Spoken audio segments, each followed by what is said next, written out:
Actually internet issue के कारण क्या हुआ कि क्लास थोड़ी सी बीच में रुक गए थे। ठीक है, अभी मैं क्या करूंगा, नहीं होगा तो ये एक्चुअली अभी जो क्लास चल रही थी, ठीक है, उसी क्लास में मैं क्या है कि दक्षिण भारत के राजवंश पढ़ा रहा था। क्लास चूंकि ब्रेक हो गई थी, इसलिए मुझे थोड़ा सा कम, लगभग आधे घंटे क्लास बची थी, 25 मिनट की क्लास ब्रेक हो गई थी। मैं इसको दोबारा पढ़ा दे रहा हूँ इसी में। ठीक है, नहीं होगा तो दो क्लास अपलोड हो जाएगी, मतलब इसी की पहले वाले हिस्से की दो पार्ट में अपलोड हो जाएगी। तो मैं अगर टीम देखता हूँ, बात करता हूँ, तो मर्ज करा दे जाएगा इसको। ठीक है, चलिए कोई बात नहीं है, जो चीज ब्रेक हो गई ब्रेक हो गई, हम लोग नहीं हारेंगे। ठीक है, तो दक्षिण भारत के राजवंश हम लोग पढ़ रहे थे।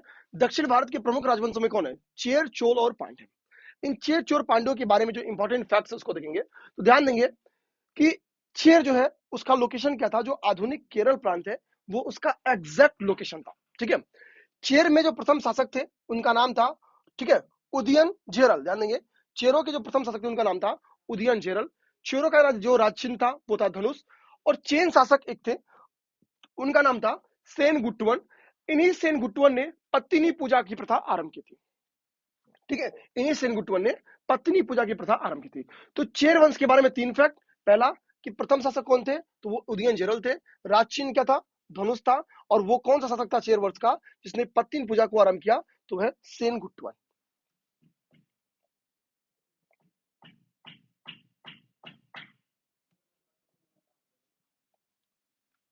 ठीक है, अब ध्यान देंगे, आगे आता है चोल वंश। ध्यान देंगे, चोल वंश के जो महान शासक थे, उस महान शासक का नाम क्या मिलता है? करिकाल मिलता है। लेकिन बात यह आती है दोस्तों कि चोल वंश का संस्थापक कौन था? ध्यान देंगे, चोल वंश, ठीक है, चोल वंश का संस्थापक जो था उसका नाम था विजयालय। पल्लव वंश की को ध्वस्त करके एक्चुअली समझ आता है कि इसने चोल वंश की नींव रखी थी, चोल वंश की स्थापना की थी। तो चोल वंश के महान शासक कौन हो गए? विजयालय हो गया और करिकाल हो गया। ध्यान देंगे, चोल वंश का महान शासक कौन हो गया? विजयालय हो गया और करिकाल हो गया। विजयालय क्या है? विजयालय चोल वंश की स्थापना किया है। और करिकाल इस ड्यूरेशन का क्या है? महान शासक है। और करिकाल को हम लोग क्या कहते हैं? जरे हुए पैरों वाला कहते हैं। करिकाल को हम लोग क्या कहते हैं? जले हुए पैरों वाला कहते हैं। ठीक है, विजयालय के संदर्भ में आगे एक इंपॉर्टेंट फैक्ट लिखा है, वो देखेंगे। तो कह रहा कि विजयालय ने क्या हुआ कि तंजौर, जिसको तंजावुर भी कहते हैं, तंजौर पे जब इसने एक अधिकार यानी अधिकार स्थापित किया था, तो इसने नर केसरी की उपाधि धारण की थी। यानी चोल शासक विजयालय ने नरकेसरी की उपाधि धारण की थी। किस क्षेत्र को विजिट करने के बाद? तंजौर को विजिट करने के बाद, तंजौर अर्थात तंजावुर को विजिट करने के बाद विजयालय ने नरकेसरी की उपाधि धारण की थी। चोलों का स्वतंत्र राज्य जो था वो आदित्य प्रथम ने स्थापित किया था। इस चीज को दिमाग में रखेंगे, मैं इसको हाईलाइट कर देता हूं।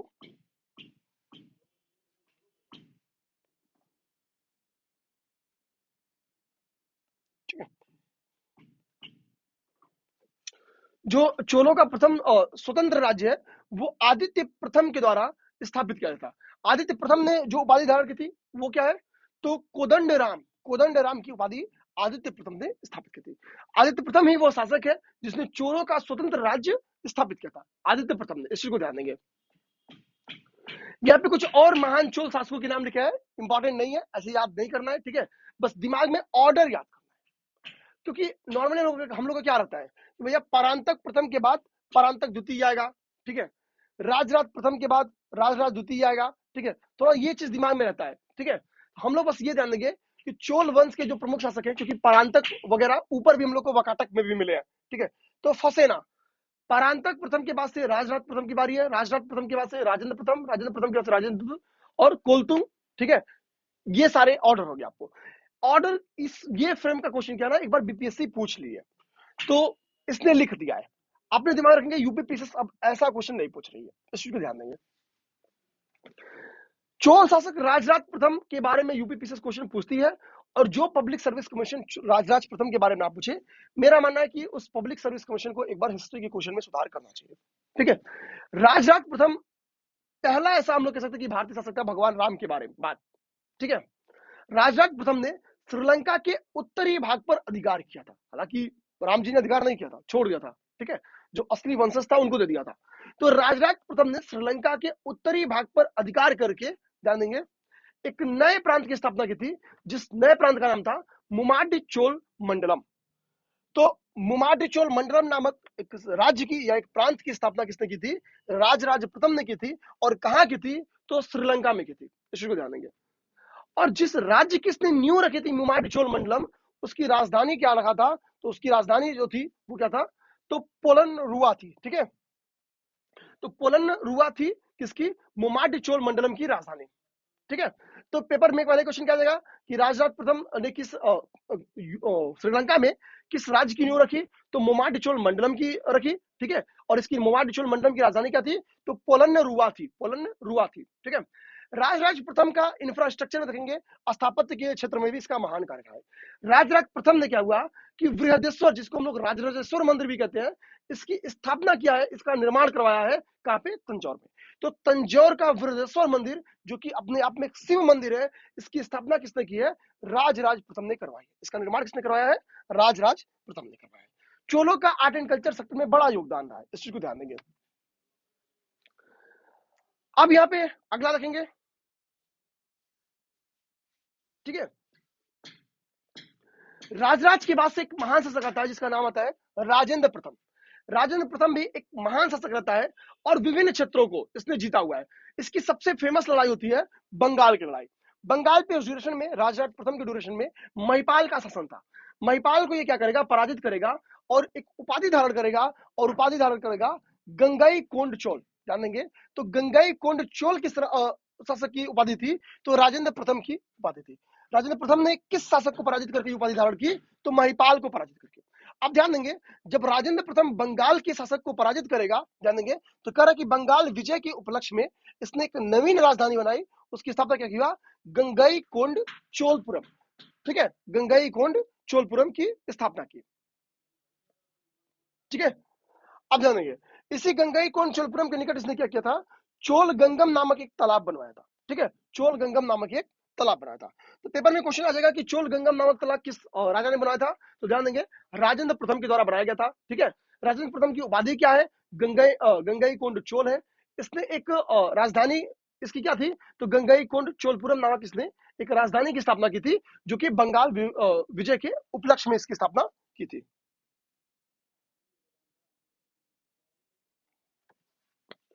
चोल साम्राज्य का जो प्रशासन था, उसका जो टॉप अधिकारी होता था, यानी उच्चाधिकारी होता था, उसका नाम था पेरुंदनम। ध्यान देंगे, पेरुंदनम उच्च अधिकारी का नाम था। और जो लोअर अधिकारी था उसका नाम था सिरुदनम। ध्यान देंगे, सिरुदनम। तो उच्च अधिकारी का नाम था पेरुनंदरम। ठीक है, और निम्न अधिकारी था उसका नाम था सिरुदनम। इस चीज को ध्यान देंगे। पूरा चोल साम्राज्य क्या है? इस 6 पार्ट में डिवाइड था। यहां भी देखेंगे, सबसे छोटी इकाई आपको ग्राम मिलेगी। यहां भी प्रशासन की सबसे छोटी इकाई आपको ग्राम मिलेगी। पहली इकाई प्रांत। ठीक है, प्रांत को वलनाडु में विभाजित किया गया। वलनाडु को, नाडु जिसको हम लोग जिला कहते हैं, जिला में डिवाइड किया गया। ठीक है, नाडु को कुर्रम में डिवाइड किया गया। कुर्रम बेसिकली ग्राम संघ हुआ करता था, और कुर्रम को ग्राम सभा में डिवाइड किया गया। ठीक है, चोल साम्राज्य को 6 प्रांतों में विभाजित किया गया है। प्रांत जिसको हम लोग मंडलम कहते हैं, तो मंडलम को वलनाडु में डिवाइड किया गया। वलनाडु को नाडु में, नाडु बेसिकली जिला हुआ था। नाडु को ग्राम संघ में, ग्राम संघ बेसिकली कुर्रम को कहते थे, कुर्रम में। ठीक है, और कुर्रम को फिर ग्राम सभा में। तो ये वो 6 प्रांत थे जिनमें इसको डिवाइड किया गया। 6 भागों में इन प्रांतों को डिवाइड किया गया था चोल साम्राज्य को। ठीक है, टॉप अधिकारी क्या था? पेरुंदरम था। निम्न अधिकारी कौन था? सिरुंदरम था। ठीक है, सिरुदनम था।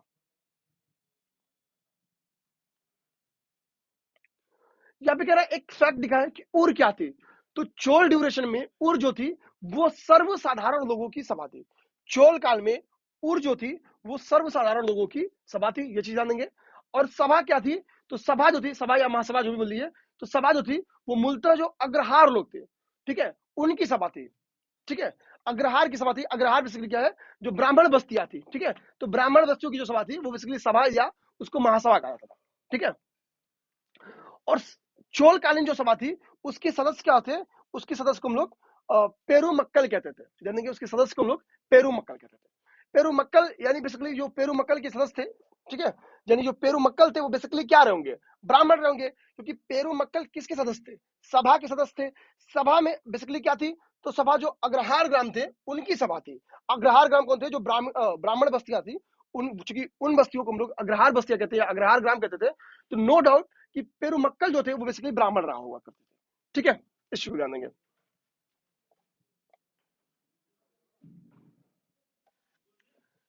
क्योंकि नगर में व्यापारी बसते भी हैं, तो व्यापारियों की सभा को हम लोग नगरम कहते थे। चोलकालीन जो व्यापारियों की सभा थी उसको नगरम कहते हैं, ठीक है। ब्राह्मणों को जो दान दिया गया था, ध्यान देंगे, सातवाहनों से ब्राह्मणों को दान देना स्टार्ट हुआ है, ठीक है। तो ब्राह्मणों को जो दान दी गई भूमि थी, ऐसी भूमि जो टैक्स फ्री भूमि थी, तो ब्राह्मणों को दान दी गई जो कर मुक्त भूमि थी, यानी जो टैक्स फ्री लैंड था, उसको चतुर्वेदी मंगलम कहते थे। ध्यान देंगे, चतुर्वेदी मंगलम। तो चतुर्वेद, चार वेदों का पाठन कौन करता था? ब्राह्मण कहते थे। इसी वजह से इस लैंड का नाम चतुर्वेदी मंगलम हो गया, ठीक है। तो ब्राह्मणों को कर दी गई या ब्राह्मणों को कर मुक्त दान दी गई भूमि को चतुर्वेदी मंगलम कहा जाता था। एक चीज कह दिया रखेंगे, ठीक है। और दान दी गई भूमि को ब्रह्मदेव कहा जाता था। ध्यान देंगे, कर मुक्त भूमि पूछेगा तो चतुर्वेदी मंगलम, और केवल दान दी गई भूमि पूछेगा तो उसको ब्रह्मदेव, यानी ब्रह्म मतलब होता है ब्राह्मण, ब्राह्मणों को दिया गया यानी ब्रह्मदेव भूमि हो गई, ठीक है। चोलों के ड्यूरेशन में जो सोने के सिक्के थे उसको कासू कहते थे, काजू नहीं कासू, ठीक है। सोने के सिक्के को कासू कहते थे। कंबन ने तमिल रामायण की रचना की है, ठीक है। इश्यू जानेंगे, कंबन ने तमिल रामायण की रचना की है, ठीक है। कंबन त्रिरत्नों में से एक थे, जो तमिल साहित्य के त्रिरत्न हुए हैं, उन त्रिरत्न में एक कौन थे? कंबन महोदय थे, और इसी कंबन ने तमिल रामायण की रचना की है। बात आती है उन त्रिरत्नों में अन्य दो रत्न कौन थे तमिल के? तो तमिल साहित्य के जो अन्य दो रत्न हैं उनका नाम है ओट्टकुट्टम और पुंगलेदी, ठीक है, पुगलेंदी। तो कंबन, ओट्टकुट्टम और पुगलेंदी, ये तमिल साहित्य के तीन रत्न हैं। इनमें जो कंबन महोदय हैं, इन्होंने तमिल रामायण की रचना की है, जानेंगे, तमिल रामायण की रचना की है। तो तमिल साहित्य के त्रिरत्न पूछेगा तो कंबन, ओट्टकुट्टम और पुगलिंदी, ये तमिल साहित्य के त्रिरत्न है। कंबन, ओट्टकुट्टम और पुगलिंदी, ठीक है। कंबन महोदय ने तमिल रामायण की रचना की है। सोने की सिक्के कासू कह जाते थे। आगे कह रहा है कि नटराज, नटराज की प्रतिमा को चोल कला का सांस्कृतिक सार कहते हैं। इसी नटराज की प्रतिमा के ऊपर इस बार ऑप्शन में भी क्वेश्चन आ गया है, ठीक है। तो नटराज की प्रतिमा को चोल कला का सांस्कृतिक सार कहते हैं, इसी को दिमाग में रखेंगे। बाकी कुछ फैक्ट दिखा है कि बहुत बड़ी बंदरगाह कौन था, तो कावेरी पट्टनम थी, ठीक है। यहां से हम लोग चीजें, चोल समाप्त हो जाता है, ठीक है। चोल दक्षिण के राजवंशों में सबसे इंपॉर्टेंट रहते हैं, क्योंकि साम्राज्य विस्तार का क्षेत्र रखेंगे, ठीक है, या फिर आप आर्ट एंड कल्चर में भूमिका रखेंगे, तो इनकी भूमिका अद्वितीय है, इस चीज को दिमाग में रखेंगे। आगे आता है राष्ट्रकूट वंश। राष्ट्रकूट वंश के बारे में हम लोग देखने स्टार्ट करते हैं। राष्ट्रकूटों की जो राष्ट्रकूट वंश की जो स्थापना किया था, वो दंतिदुर्ग ने किया था। दंतिदुर्ग ने राष्ट्रकूट वंश की स्थापना की थी। इसने कीर्तिवर्मन को पराजित करके इस वंश की नींव रखी थी। ध्यान देंगे, कीर्तिवर्मन को पराजित करके, कीर्तिवर्मन को पराजित करके दंतिदुर्ग ने राष्ट्रकूट वंश की स्थापना की थी। जब राष्ट्रकूट वंश की स्थापना दंतिदुर्ग ने की थी, तो राजधानी क्या बनाया था? मान्यखेत को इसने अपनी राजधानी बनाया था। इसी को मनकीर भी कहते हैं। हालांकि मान्यखेत यूपीपीसीएस पूछती है, यही सब पब्लिक सर्विस कमीशन पूछते हैं। तो जो मान्यखेत है, ठीक है, उसको राजधानी किसने बनाया था? दंतिदुर्ग ने बनाया था। दंतिदुर्ग किस वंश का संस्थापक है? राष्ट्रकूट वंश का, ठीक है।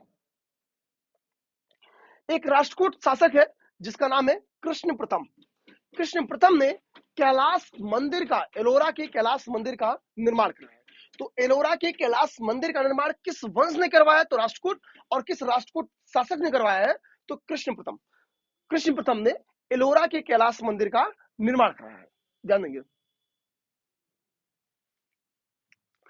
अब नेक्स्ट ध्यान देंगे, एक राष्ट्रकूट वंश का शासक है जिसका नाम है ध्रुव, ठीक है। कह रहा कि ध्रुव ने, राष्ट्रकूट वंश का एक ऐसा शासक था जिसने कन्नौज पर अधिकार हेतु जो त्रिपक्षीय संघर्ष था इसमें भाग लिया था। ध्यान देंगे, कन्नौज पर अधिकार है जो त्रिपक्षीय संघर्ष है उसमें भाग लिया था, ठीक है। अब एक चीज ध्यान देंगे, अभी हम लोग त्रिपक्षीय संघर्ष को देखेंगे, ठीक है।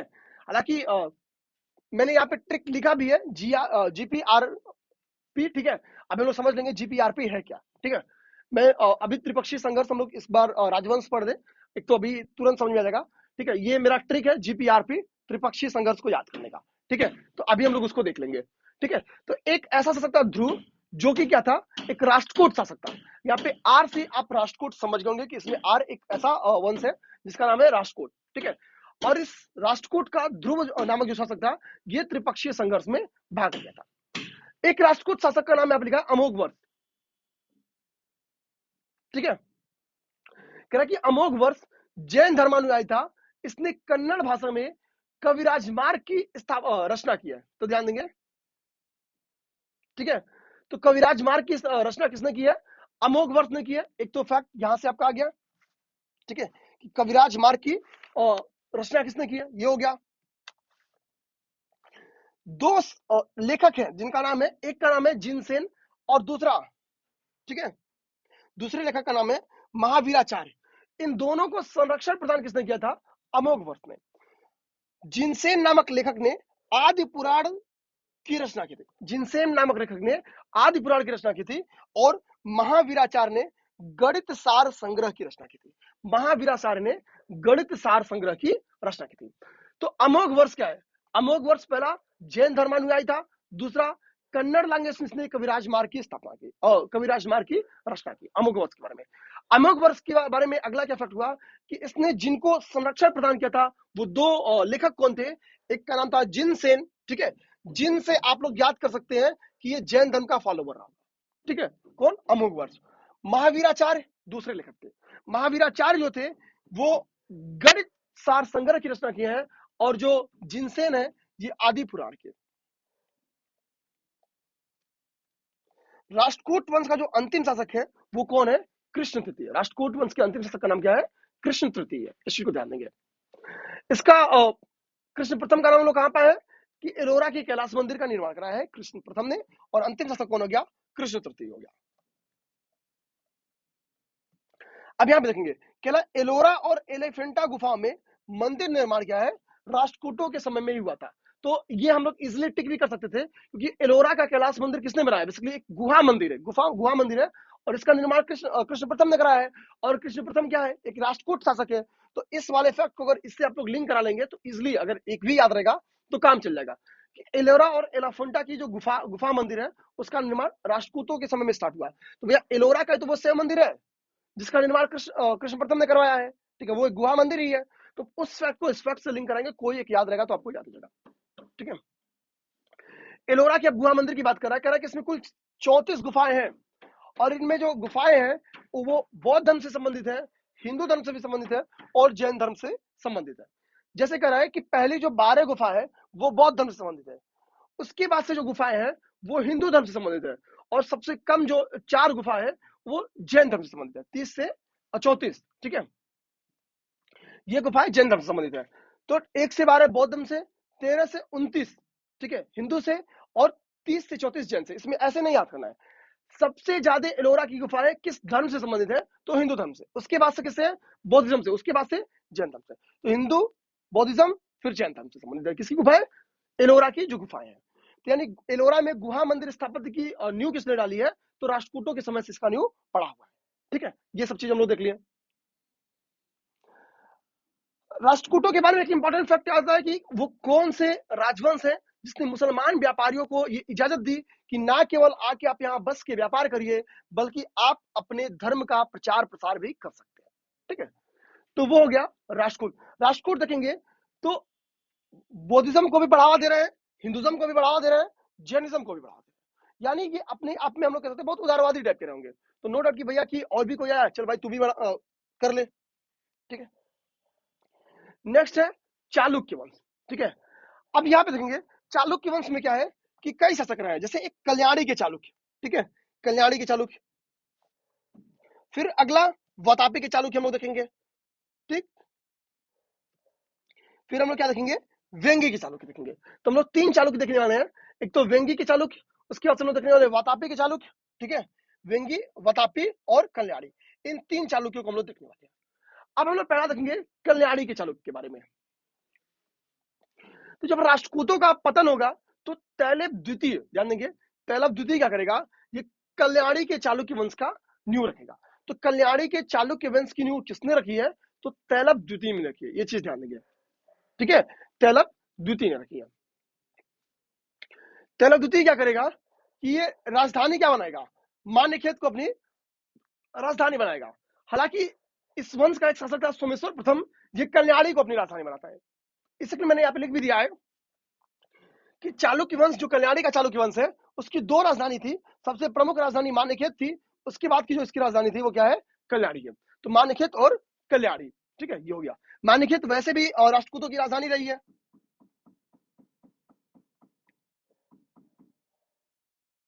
ठीक है, अब यहाँ पे दो फैक्ट मैंने टिक भी मारा है, इंपॉर्टेंट है, इस चीज को ध्यान देंगे। ठीक है, कह रहा कि इस वंश का, कल्याणी के जो चालुक्य है, इस वंश का एक शासक रहा है जिसका नाम है विक्रमादित्य फिफ्थ सिक्स। ठीक है, वी मतलब 5, आई मतलब 1, तो 6। तो विक्रमादित्य 6 के दरबार में विक्रमांक देव चरित के लेखक विल्लड़ और मिताक्षरा के लेखक ज्ञानेश्वर निवास करते थे। तो यहाँ पे दो लेखकों का नाम लिखा है, एक लेखक का नाम लिखा है विल्लड़ और दूसरे का नाम लिखा है ज्ञानेश्वर। विक्रमांक देव चरित के लेखक विल्लड़ और मिताक्षरा के लेखक ज्ञानेश्वर, ये दोनों कहां निवास करते थे, तो विक्रमादित्य 6 के दरबार में। विक्रमादित्य 6 के दरबार में निवास करने वाले दो लेखक कौन थे, तो एक लेखक का नाम क्या था, एक लेखक का नाम था विल्लड़ और दूसरे लेखक का नाम था क्या, ज्ञानेश्वर। ठीक है, विल्लड़ और ज्ञानेश्वर। विल्लड़ जो थे, इनकी बुक क्या है, तो विक्रमांक देव चरित है, विक्रमांक देव चरित है विल्लड़ की बुक। और ज्ञानेश्वर की बुक जो बुक थी उसका नाम है मिताक्षरा। आगे कह रहा कि कल्याणी के जो चालुक्य है उनका अंतिम शासक क्या है, वो सोमेश्वर चतुर्थ है। अंतिम शासक कौन है, तो अंतिम शासक इसका क्या है, अंतिम शासक सोमेश्वर चतुर्थ है। ध्यान देंगे, सोमेश्वर चतुर्थ है। ठीक है, तो हमेशा पहला और अंतिम ये याद रखना है। ठीक है, तो अंतिम शासक इसमें कौन हो गया, सोमेश्वर चतुर्थ हो गया, और पहला शासक कौन हो गया, तो तैलप तैलप तृतीय द्वितीय हो गया। ठीक है, तैलप द्वितीय इसकी चूंकि न्यू रखा है तो ये पहला शासक हो गया। ठीक है, संस्थापक हो गया। और लास्ट शासक क्या हो गया, लास्ट शासक इसका हो गया सोमेश्वर, ठीक है, चतुर्थ। यहाँ पे देखेंगे सोमेश्वर चतुर्थ हो गया। यहाँ पे दो फैक्ट और लिखा है, कह रहा कि चालुक्यों का चिन्ह क्या था। जैसे मैंने देखा कि हम लोगों ने चिन्ह हमेशा याद करना है। ठीक है, तो यहाँ पे जो इनका चिन्ह था वो वाराह था। ध्यान देंगे, चालुक्यों का जो पारिवारिक चिन्ह था वो वाराह था। और एहलो को, ठीक है, एहोल को मंदिरों का नगर कहा जाता था। ठीक है, यहाँ पे मंदिर की स्थापना को ध्यान में रखते हुए एहोल को मंदिरों का नगर कहा गया है। ठीक है, तो ये चीज ध्यान रखिए, वो कौन सा लोकेशन जिसको मंदिरों का नगर कहा जाता है, तो एहोल को कहा जाता है। और चालुक्यों का जो पारिवारिक चिन्ह था वो क्या था, वराह था। अब सेकंड आता है वतापी के चालुक्य। ठीक है, यही वो वतापी के चालुक्य वंश का शासक था जिसको हम लोगों ने वर्धन वंश में पढ़ा है, पुलकेशिन द्वितीय। मैंने बोला कि नर्मदा नदी के तट पर क्या है, पुलकेशिन द्वितीय और हर्षवर्धन के बीच में एक लड़ाई हुई थी, जिस लड़ाई में हर्षवर्धन पराजित हुआ था। किससे, पुलकेशिन द्वितीय से। ठीक है, पुलकेशिन द्वितीय से। आप ध्यान देंगे, चूंकि पुलकेशिन द्वितीय को, सॉरी, पुलकेशिन द्वितीय ने हर्षवर्धन को पराजित किया है, हर्षवर्धन जैसे महान शासक को पराजित किया है, इसलिए ये इंपॉर्टेंट होता है। और इसकी जानकारी हमको जिस अभिलेख से मिलती है वो है एहोल अभिलेख। ध्यान देंगे यारो, एहोल में स्थित होने के कारण इस अभिलेख को एहोल अभिलेख कहते हैं। और एहोल को हम लोग मंदिरों का नगर कहते हैं। ठीक है,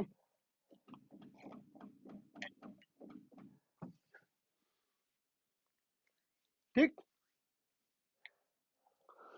पुलकेशिन द्वितीय वातापी के चालुक्यों में सबसे महान शासक रहा है। ध्यान देंगे, इससे आप लोग समझ सकते हैं। मैं यहाँ पे पुलकेशिन द्वितीय के बारे में फैक्ट दिखाऊं कुछ। तो पुलकेशिन द्वितीय ने सैकड़ों राजाओं को हराकर परमेश्वर की उपाधि धारण की थी। ठीक है, ये एक महान शासक रहा है, इस चीज को दिमाग में रखेंगे। तो पुलकेशिन द्वितीय ने सैकड़ों राजाओं को हरा के परमेश्वर यानी परम ईश्वर सबको हरा चुके हैं, छह छोटा कर चुके हैं। ठीक है, तो परमेश्वर की उपाधि धारण, तो भाई जो इतने लोग को हरा देगा खुद को ईश्वर तो मानेगा ही मानेगा ना। तो परमेश्वर अपने आप को ब्रह्मा मान चुका था। ठीक है, हालांकि ध्यान देंगे, इसका घमंड कौन तोड़ेगा, तो पल्लव शासक नरसिंह वर्मन तोड़ेगा। इसका घमंड कौन तोड़ेगा, पल्लव शासक नरसिंह वर्मन तोड़ेगा। पल्लव शासक नरसिंह वर्मन क्या करेगा, पुलकेशिन द्वितीय को 6 इंच छोटा करेगा और वतापी कोंड की उपाधि धारण करेगा। तो वो शख्स जो परमेश्वर की उपाधि धारण किया, हजारों शासकों को पराजित कर, जिनमें एक शासक हर्षवर्धन रहा है, उस शासक पुलकेशिन द्वितीय को कौन पराजित करता है, तो नरसिंह वर्मन प्रथम। तुम इधर परमेश्वर बने और घमंड किए, नरसिंह अवतार में खत्म। ठीक है, तो नरसिंह वर्मन प्रथम ने क्या हुआ कि इसको 6 इंच छोटा करेगा। अब ध्यान देंगे, और ये स्टोरी क्या हो गई अभी तक, यानी हम लोग समझ गए कि चालुक्य वंश जो वातापी का चालुक्य वंश है उसका महान शासक कौन था, उसका महान शासक पुलकेशिन द्वितीय था। ध्यान देंगे, और इस वंश की नींव किसने रखा है, तो पुलकेशिन प्रथम ने रखा है। इस वंश की नींव किसने रखा है? तो पुलकेशिन प्रथम ने रखा है। ठीक है, ये चीज हो गया।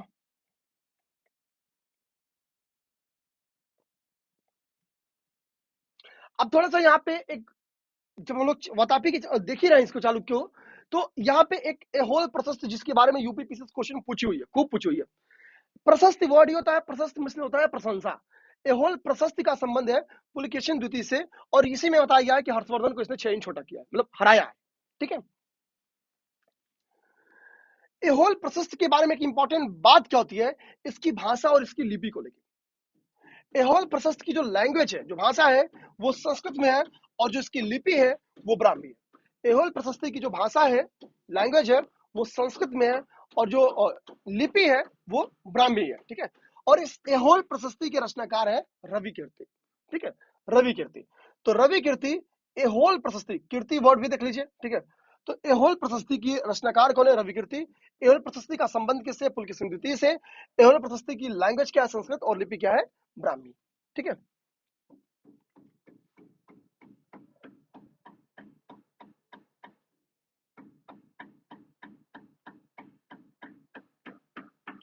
आप देखेंगे तो जो ये वातापी का चालुक्य वंश है, इसका एक शासक का नाम मिलता है, वो है विक्रमादित्य।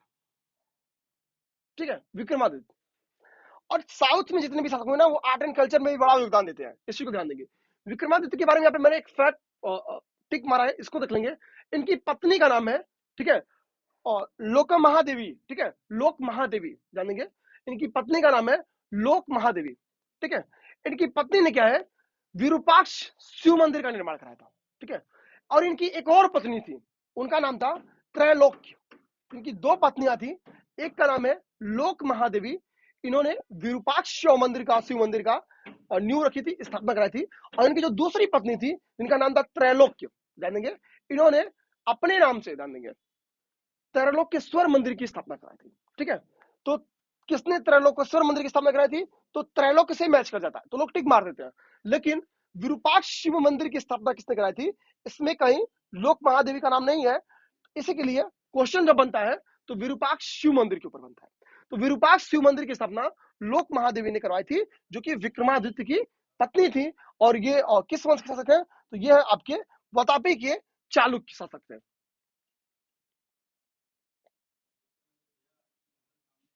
अब हम लोग चालुक्य में अगला देखेंगे, वेंगी के चालुक्य। वेंगी के चालुक्य में देखेंगे तो इसमें एक ही फैक्ट इंपॉर्टेंट है कि इसकी जो संस्थापक था वो कौन था? विष्णुवर्धन था। ठीक है, इसके संस्थापक कौन था? इसका संस्थापक विष्णुवर्धन था, जानेंगे, विष्णुवर्धन था। ठीक है, तो इस तरह से चालुक्य खत्म हो जाएगा। चालुक्य के बाद से आती है बारी पल्लव की।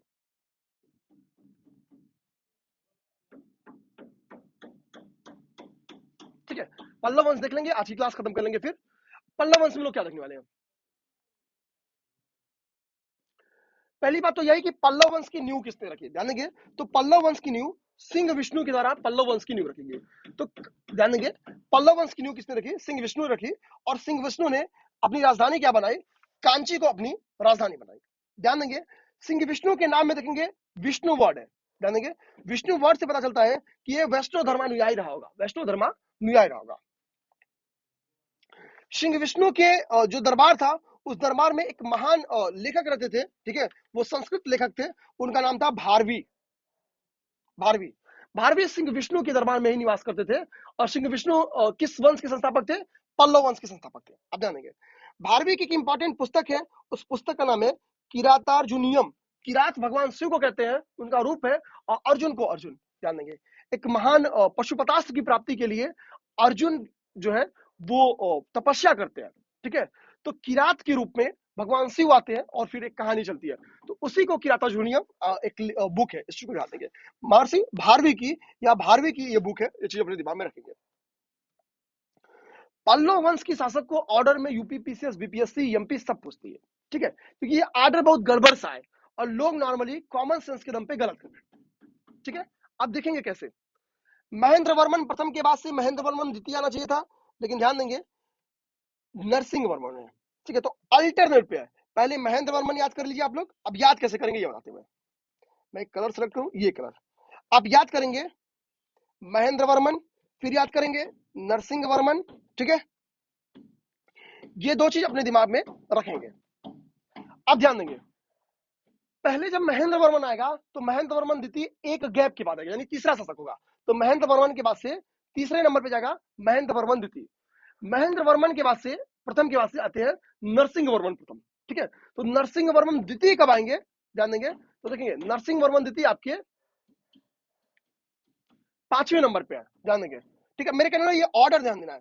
तो नरसिंह वर्मन प्रथम, महेंद्र वर्मन के बाद से नरसिंह वर्मन, नरसिंह वर्मन के बाद से परमेश्वर। ठीक है, परमेश्वर, परमेश्वर के बाद से नरसिंह वर्मन सेकेंड। ठीक है, तो ये चीज ध्यान देना है, यानी एक चीज दिमाग में रखेंगे। और मेरे कहने में मतलब क्या ना कि देखिए, महेंद्र वर्मन प्रथम के बाद से तुरंत महेंद्र वर्मन द्वितीय नहीं आया है, बीच में नरसिंह वर्मन प्रथम है। और नरसिंह वर्मन प्रथम के बाद से तुरंत नरसिंह वर्मन द्वितीय नहीं आए हैं, बीच में और नरसिंह वर्मन द्वितीय और परमेश्वर है। ठीक है, इसी के लिए क्या है, चीजें फंस जाती है। ठीक है, और यही 5 ऑर्डर के लिए देता है, बस नरसिंह वर्मन द्वितीय तक, इस चीज को दिमाग रखेंगे। तो नरसिंह वर्मन द्वितीय, ये चीज ध्यान में रखना है। ठीक है, नरसिंह वर्मन प्रथम और द्वितीय के बीच में 2 शासक है, एक तो महेंद्र वर्मन द्वितीय है और एक परमेश्वर। ठीक है, यहां से मतलब मेरे कहने में ऑर्डर में एक दो हम लोग अरेंज करने के चक्कर में फंस जाते हैं, यहां पे वो फंसा देता है। ठीक है, अब यहाँ पे महेंद्र वर्मन प्रथम के बारे में कह रहा है कि मत्त विलास प्रहसन की रचना किसने की है, महेंद्र वर्मन प्रथम ने की है, मत्त विलास प्रहसन। और इसके साथ ही इन्होंने क्या है, वातापी कुंड की उपाधि भी धारण की हुई है। नंदी वर्मन द्वितीय के बारे में 2 फैक्ट लिखा हुआ है कि इन्होंने स्थापत्य के ड्यूरेशन में इनका अच्छा योगदान है। इन्होंने 2 मंदिर, एक तो मुक्तेश्वर मंदिर है और दूसरा वैकुंठ पेरुमाल है, वैकुंठ पेरुमाल है। नंदी वर्मन द्वितीय ने कांची में मुक्तेश्वर और वैकुंठ पेरुमाल नामक मंदिर की स्थापना करवाई हुई है। नरसिंह वर्मन प्रथम के बारे में फैक्ट क्या लिखा है कि इनके ड्यूरेशन में क्या है, ये वेरी इंपॉर्टेंट है।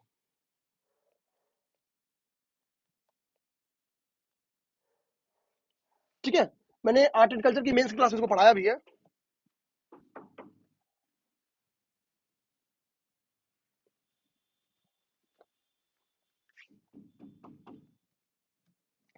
इन्हीं के ड्यूरेशन में रथ मंदिरों की स्थापना प्रारंभ हुई है। तो रथ मंदिर की स्थापना किसके ड्यूरेशन में प्रारंभ हुई है, तो नरसिंह वर्मन प्रथम के ड्यूरेशन में। एक्चुअली इस ड्यूरेशन में क्या होता था, रथ मंदिरों के निर्माण के लिए पहाड़ों को काट के इसका मंदिर तैयार किया था। बेसिकली ये एकाश मंदिर होते थे। ठीक है, बाकी आगे चल के इसी में मंडप वगैरह और भी चीजें डेवलप होती चली जाएंगी। ठीक है, तो रथ मंदिर की निर्माण किसके ड्यूरेशन में स्टार्ट हुई, तो नरसिंह वर्मन प्रथम के ड्यूरेशन में स्टार्ट हुई। और इस शैली को मामल्य शैली भी कहते हैं, ध्यान देंगे, क्योंकि सभी रथ मंदिर स्थित कहां पे है, सभी रथ मंदिर मामल्लपुरम में स्थित है। तो इसी लोकेशन के नाम पे रथ मंदिर के डेवलप की गई शैली को हम लोग मामल्य शैली भी कहते हैं। क्लियरली सोच लीजिएगा, याद कर लीजिएगा, नरसिंह वर्मन प्रथम के ड्यूरेशन में रथ मंदिरों का निर्माण स्टार्ट हुआ। ठीक है, यानी इस ड्यूरेशन में जितने रथ मंदिर स्टार्ट हुए उसको वो नरसिंह वर्मन प्रथम था। चूंकि ये सारे रथ मंदिर मामल्लपुरम में स्थित है, इसी के कारण इसको हम लोग मामल्य शैली भी कहते हैं। कुल 7 रथ मंदिर हमको न्यूज में आते हैं, मतलब ज्ञात है 7 रथ मंदिर। ठीक है, वो 7 रथ मंदिर कौन से हैं, तो एक तो 5 पांडवों के ऊपर है, ध्यान देंगे, 5 जो रथ मंदिर है। ठीक है,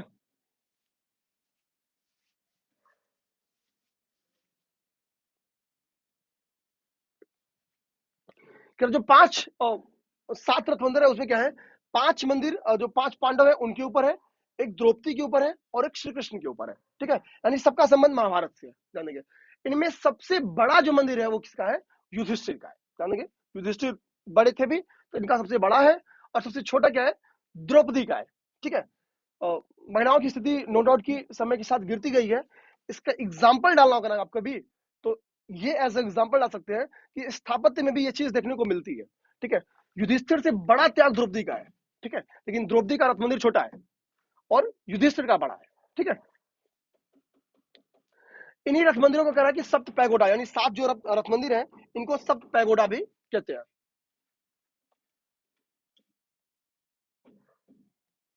नरसिंह वर्मन के ही दरबार में दंडी रहते थे, ध्यान देंगे, दंडी। और ये दंडी किस बुक के रचयिता थे, तो 10 कुमार चरित नामक जो बुक है उसके रचयिता थे दंडी। ठीक है, और ये नरसिंह वर्मन द्वितीय के ही दरबार में रहते थे, इसी को ध्यान देंगे। और पल्लव वंश का जो अंतिम शासक है वो है अपराजित वर्मन। ठीक है, पल्लव वंश का अंतिम शासक नाम में है अपराजित, लेकिन हो गया है पराजित। ठीक है, अंतिम शासक है। तो ये बेसिकली पल्लवों से इंपॉर्टेंट फैक्ट था। इसके बाद हम लोग को क्या देखना है, कुछ इंपॉर्टेंट जो यादव वंश है, होशल है, ठीक है, इस बेसिक बेसिक को देखेंगे। फिर पूर्व मध्यकाल स्टार्ट हो जाएगा। और इजिली मतलब आपकी क्लास क्या ना कि कल की मतलब जो नेक्स्ट क्लास होने वाली है वो अधिकतम 30 से 35 मिनट की होगी। 35 मिनट की क्लास आपकी खत्म हो जाएगी, ठीक है। यानी मेडुअल एंशिएंट आपका खत्म हो जाएगा, मेडुअल स्टार्ट हो जाएगा। मैं कोशिश करूंगा अगर आधे घंटे में खत्म हो जाएगी तो मेडुअल भी मैं कल ही में स्टार्ट कर दूंगा। धन्यवाद।